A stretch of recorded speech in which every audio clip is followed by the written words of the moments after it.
Hello, this is Ben Hanna, and this is my assignment for Nursing 4215 Servant Leadership case study. The question of how might you, as a nursing administrator, address recruitment and retention strategies in your setting utilizing several of the leadership principles in your readings throughout the course will be answered by the following examples. The industrial leadership options that I would choose from are increasing sign-on bonuses and offering other incentives for recruiting new nurses. The relationship leadership options that I would choose would be to develop an open door policy in an effort to be more accessible to workers who wish to discuss concerns or issues about their work environment. I would implement a shared governance model to increase worker participation and decision making on the units on which they work. I would also make daily rounds on all the units in an effort to get to know the nursing staff better on a one-to-one basis. If I were to rank the order of the options, I would rank them as follows.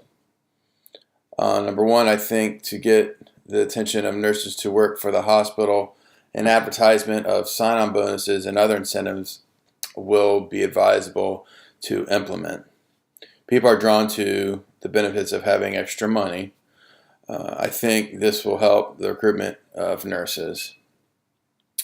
The implementation of a shared governance model to increase worker participation and decision making on the units on which they work can help alleviate negative aspects that may play a part in someone leaving the health system. Number three, developing an open door policy in an effort to be more accessible to workers who wish to discuss concerns or issues about their work environment shows empathy to the workers on the unit.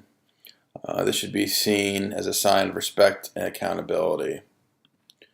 Number four, making daily rounds on all the units in an effort to get to know the nursing staff better on a one-to-one basis is good because it shows that someone is willing to show up in person to hear any concerns that you may have, etc. From the list that I created, I found that I used more of the relationship leadership paradigm.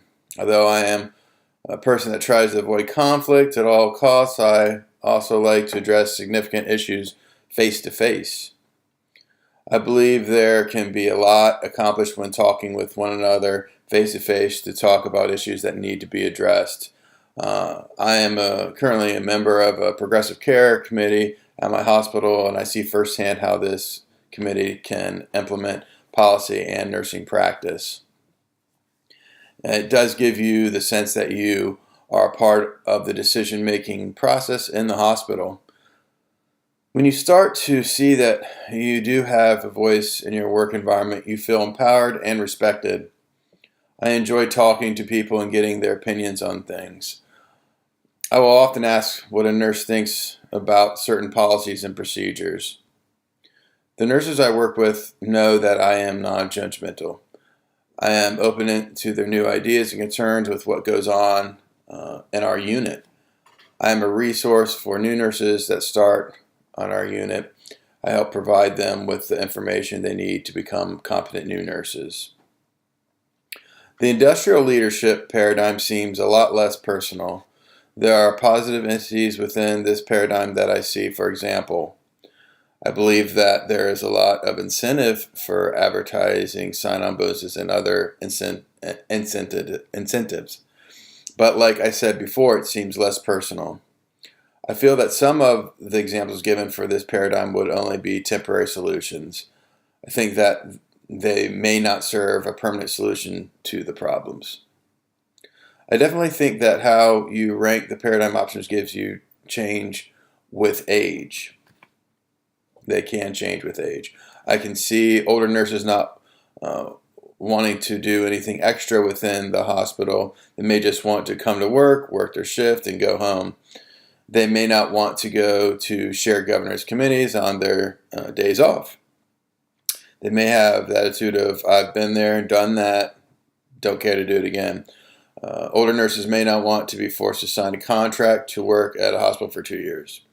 They may want to be more flexible and work for someone who lets them come and go as they please.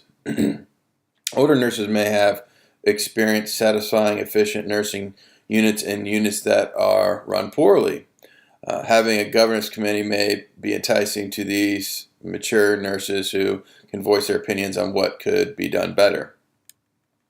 An older nurse may not be as interested in a sign-on bonus as much as a place to work where they can be comfortable. Experience definitely affects how one places importance on each leadership paradigm. As a nursing administrator, to address recruitment and retention strategies in my setting, I would use the leadership information from our textbook, Servant Leadership in Nursing by Mary Elizabeth O'Brien.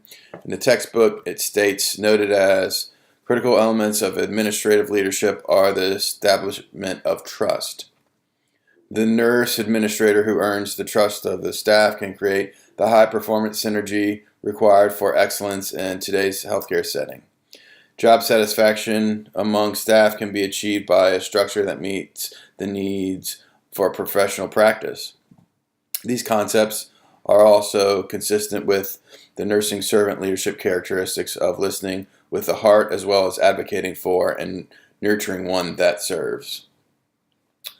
I also found in my reading the principle of building a culture around service. As a nursing administrator, it is important to teach your staff to appreciate patients and families as their customers. Encourage them to use specific scripts and prompts when answering the telephones and consistently greet patients when entering and leaving their rooms. You may or may not have a new state-of-the-art facility and the latest technology, but if employees treat patients and their families with personalized care and compassion, they will always come back. Expect your employees to behave as if they worked in a 5-star resort. Role model how to be a servant leader. As a leader, it is imperative to be humble, open, and available to learn every day. Remember, if you lead, they will follow. With an emphasis on providing a professional and caring environment, I believe we can encourage nurses to be a part of one of the best healthcare systems in the world. Thank you very much.